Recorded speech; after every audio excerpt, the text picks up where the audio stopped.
Sup, Brahman?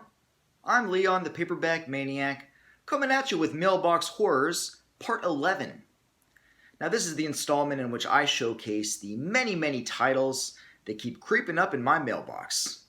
So, without further ado, let's get started. The first book we're taking a look at today is Wet Work by Philip Nutman. Now, this book was published by Jove in 1993. It's actually an expansion of a short story titled Wet Work that Philip Nutman wrote for the Book of the Dead anthology, edited by Skip Inspector, which, for my money, is the best splatterpunk anthology out there. Philip Nutman also had a short story in the Splatterpunks anthology from the early 90s, but I think this story was better. I have not read the full-length novel here. Sadly, this was the only novel that Philip Nutman wrote. He did pass away a few years ago, but I've heard nothing but good things about it, so I'm really kind of excited to check this one out.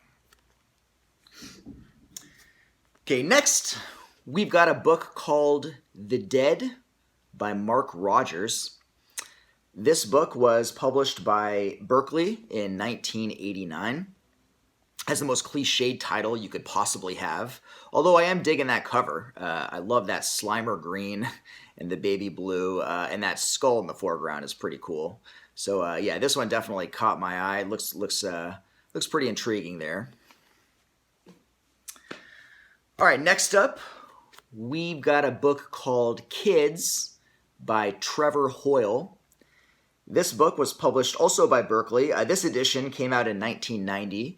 It was first published in the UK by Sphere in 1987. And that's a pretty amusing cover there. Speaking of creepy kids, this morning I caught a matinee of the new film The Prodigy. I had a Regal Cinemas gift card, so I thought I'd check it out. It was all right. Not too bad. Fine way to pass 90 minutes on a Saturday morning. Nothing crazy special, but suitably creepy, and went to some dark places that I wasn't expecting. But yeah, I love my creepy kid or killer kid horror. It's a subgenre that I'm very fond of. So yeah, I thought I would check this one out. All right, next up, we've got Campfire Story by Robert Y. Klein. This book was published by Charter Diamond in 1990, and I absolutely love that cover. Just really kind of makes me think of kind of Amblin style or like kid horror from like the late 80s, early 90s.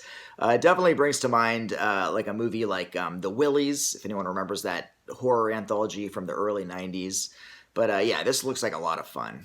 And this one actually also I was surprised to see that it is signed by Mr. Bob Klein, so that was pretty cool.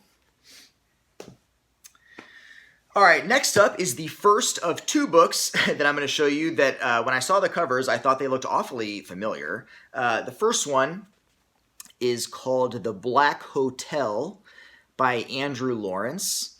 And this book was also published by Charter Diamond. This one came out in 1990. Although it looks like it was first put out by Star in the UK in 1983.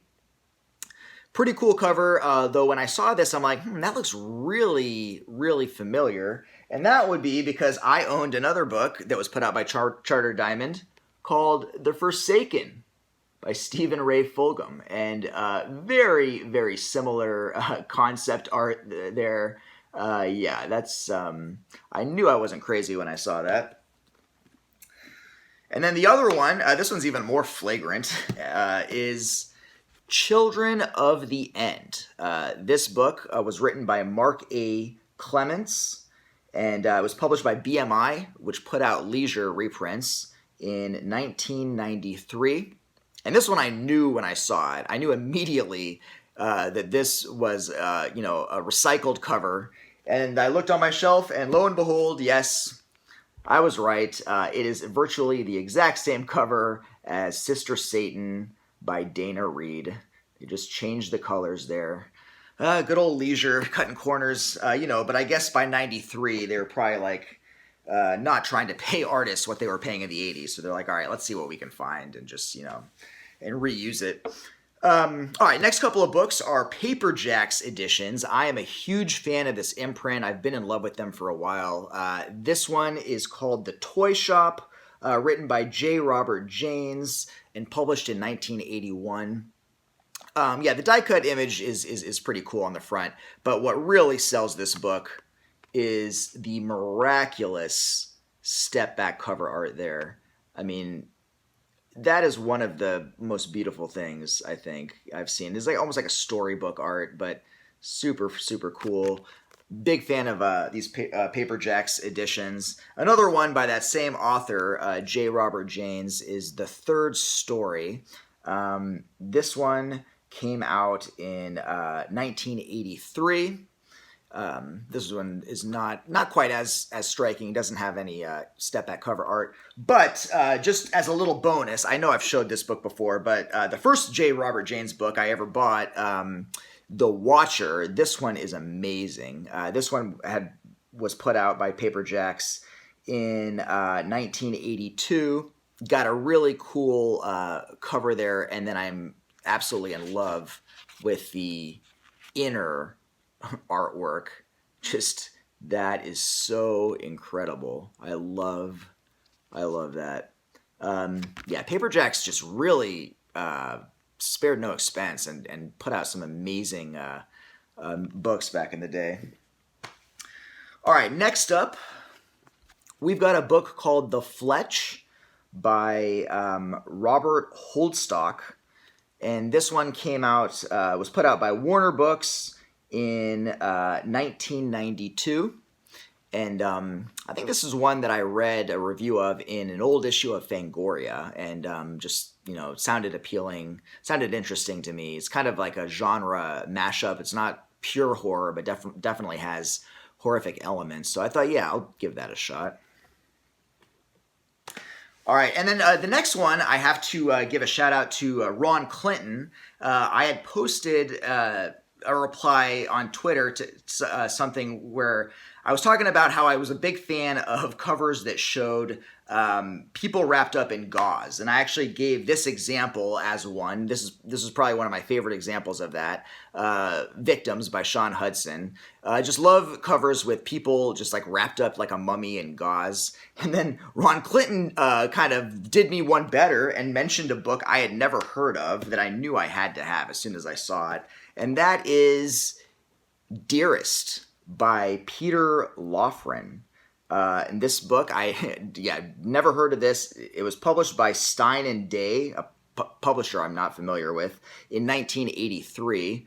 But that is absolutely horrifying. That fucking goggling eye coming out of that head. That's just pretty creepy. But this one I just was like, yeah, I've got to see. And apparently this is not a bad book. It's kind of like, I think, more psychological horror, believe it or not. But thanks, Ron. This one looks really cool.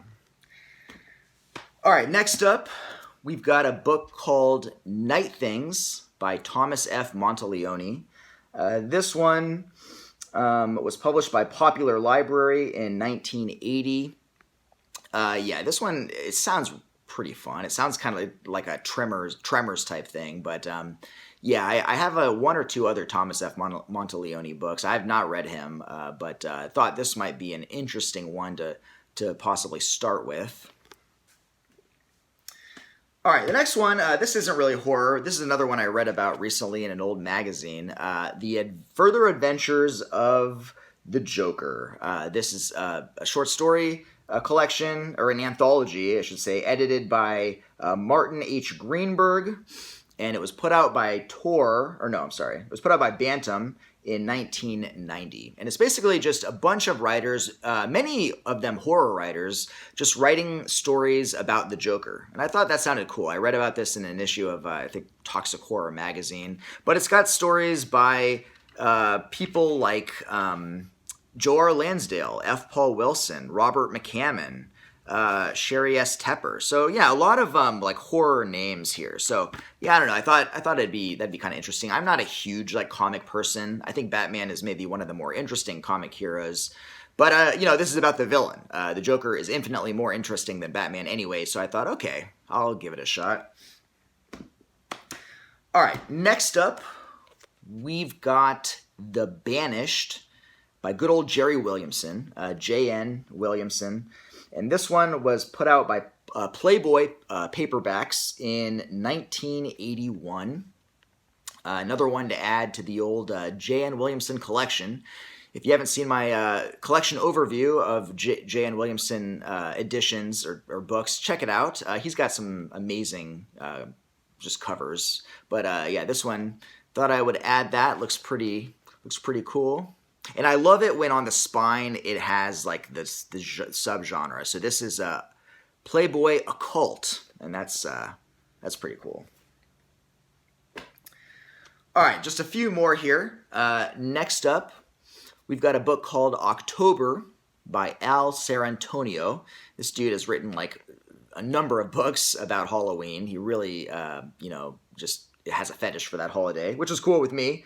This one came out, put out by Bantam in 1990. And I know that he's kind of like a little better known perhaps for his short stories.